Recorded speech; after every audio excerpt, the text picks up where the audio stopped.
यहाँ पर चूँकि बहुत से अब हमारे पास तो टाइम भी इतना नहीं है, जी अगरचे बातें बहुत हैं और कहता भी हूँ मैं, ये आप बुजुर्गान भी इस चीज़ को हमेशा फरमाते हैं कि वो हस्तियाँ हैं कि जहाँ पर इंसान अपनी ज़बान को ताहिर कर सकता है, जी हक अदा नहीं कर सकता नहीं है। कर सकते। तो यहाँ पर एक सवाल क्या है, मैं यहाँ पर एक आपसे चाहूँगा कि चलते चलते एक गुफ्तगू इस हवाले से भी हो जाए, चूँकि बीवी मासूम कुम सलामुल्लाह अलैहा की ज़िंदगी के जिस जाविये पे भी आप नज़र करें, जिस पहलू पर भी नज़र करें, एक बेहतरीन बहन, एक बेहतरीन बेटी, एक बेहतरीन मुअल्लिमा और एक सालिहा और मुस्लिहा तमाम एतबार से आपकी ज़िंदगी नज़र आती है। मैं चाहूँगा कि आज के हवाले से हमारी बहनों को, हमारी बेटियों को चलते चलते पैगाम और फिर इंशाल्लाह दुआया कलिमात होंगे जो हम आपसे सुनेंगे और आमीन कहेंगे इंशाल्लाह। जी मैं बुनियादी तौर पर सब अजीज़ान, सब नाजरीन की खिदमत में कहूँगा कि आले मोहम्मद की सीरत को पढ़ा जाए। जी इस वक्त एक बहरान जो हम देख रहे हैं अपनी ज़िंदगियों में, इज़्तिराब है, झगड़े हैं,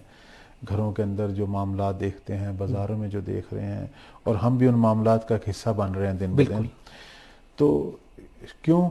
इसलिए कि मोहम्मद वाले मोहम्मद की मार्फत से दूर हैं, सही। उनकी सीरत के मुताला से दूर हैं, उनके फरामीन के मुताला से दूर हैं।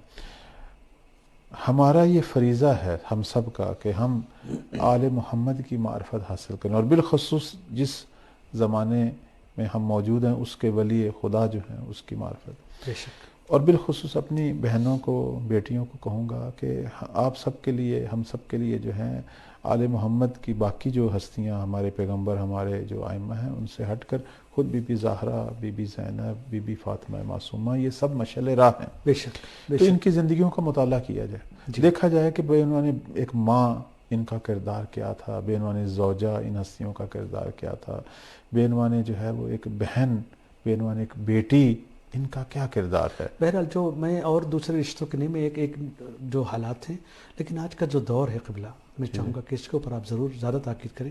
जो बहन भाई के रिश्ते हैं, जब तक बच्चे होते हैं ठीक है, उसके बाद बड़े होते तो इख्तलाफात और समाजी और घरेलू इख्तलाफात, जहाँ पर हम देखते हैं कि बहन अपने भाई के ऊपर कुर्बान हो रही है, एक भाई अपने बहन के ऊपर कुर्बान हो रहा है। जी अहले बैत अलैहिस्सलाम ये हैं। जी और जब हम आके ज़िंदगी में देखते हैं, एक तरह तो दावा है उनसे इश्क का, लेकिन वो हमारी नज़र, उनकी सीरत नज़र नहीं आती। तो यहाँ पर ज़रूर चाहिए कि बहन भाइयों के हवाले जी से थोड़ा सा फरमा दें। उसमें यह है कि सिला रहमी जो है उसको जी बढ़ाया जाए, जी तमाम खूनी रिश्तेदारों में और बिलखसूस बहन भाइयों में, जी वालिदैन बच्चों में, अज़ीज़ जो हैं खूनी, जितने भी नज़दीक के अज़ीज़ हैं, इनमें सिला रहमी बढ़े। सिला रहमी का तकाजा क्या है?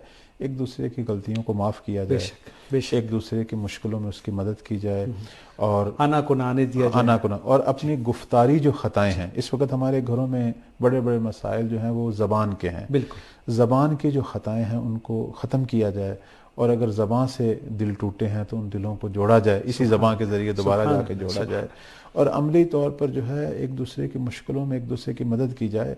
रिश्तेदारी जितनी भी है हमारे इर्द गिर्द, उसमें हत्ता कि हम ये भी देखते हैं कि बसा औक़ात जो है छोटी छोटी बातों पर जो हैं बड़े बड़े अजीम रिश्ते जो हैं वो टूट जाते हैं। जी हाँ। हाँ, पीछे कोई माकूल वजह भी नहीं होती। बिल्कुल हाँ, बिल्कुल। कहते हैं कि रोज़े क़यामत जहन्नम के अंदर जो लोग डाले जाएंगे सबसे ज़्यादा ज़बान के मुजरिम हैं। जी हाँ। ज़बान के मुजरिम सबसे ज़्यादा जहन्नम में डाले जाएंगे। यानी इस वक्त दुनिया और में हम ज़बान चलाने को जुर्म समझते ही नहीं। हम इस जी वक्त दुनिया में सबसे बड़ा जो मसला है कि जिससे रिश्तेदारियां टूट रही हैं, ताल्लुकात टूट रहे हैं, हत्ता कि ममालिक आपस में जंग करने के लिए तुल जाते हैं, मीडिया क्या है? मीडिया वही ज़बान है, हाँ, ज़बान फसाद दराजी है फैला रही है। जी ना। हाँ। तो एक छोटे से घर की बात करें या पूरी दुनिया में बड़े बड़े ममालिक की बात करें, हर हर जगह पे ज़बान का मसला है। बिल्कुल बिल्कुल। तो मैं अपनी बहनों भाइयों को कहूँगा कि इस ज़बान को इलाही बनाएं, वाह। इस ज़बान के जो जराइम हैं उससे अपने आप को महफूज करें, और उसकी दुआ भी मांगें अल्लाह से। यानी सुबह उठकर अल्लाह से इस ज़बान के लिए दुआ मांगे। जी हाँ। कहते हैं कि जब सुबह इंसान उठता है, मैं ये रिवायत मैंने पढ़ी है, सुबह जब इंसान उठता है तो उसका पूरा बदन खुद ब खुद दुआ मांगता है। वाह सुभान तो अल्लाह। पूरा बदन जो है वो ज़बान के शर से बचने की दुआ मांगता है।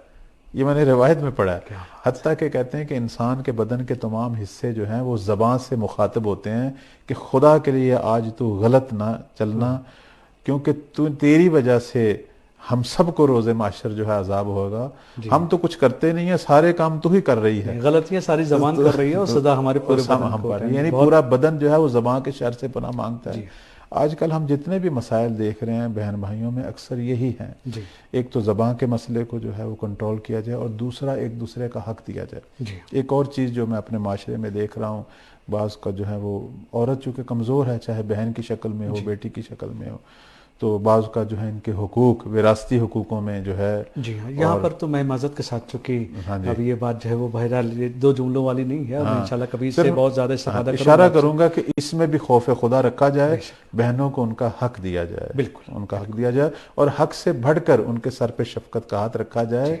भाई अपनी बुजुर्गी को, चाहे छोटा भी हो, जी हाँ, बड़ी बहन के लिए वो बड़ा भाई होता है, सुभान अल्लाह अपनी सुभान बुजुर्गी को, भाई होने को जो है वो उसी तरह बाकी रखे, और बहनें भी भाइयों का हक ना खाएं, वो सुभान भी गसब ना करें, सुभान। और इन चीज़ों का ख्याल रखें। बहुत बहुत शुक्रिया। बहुत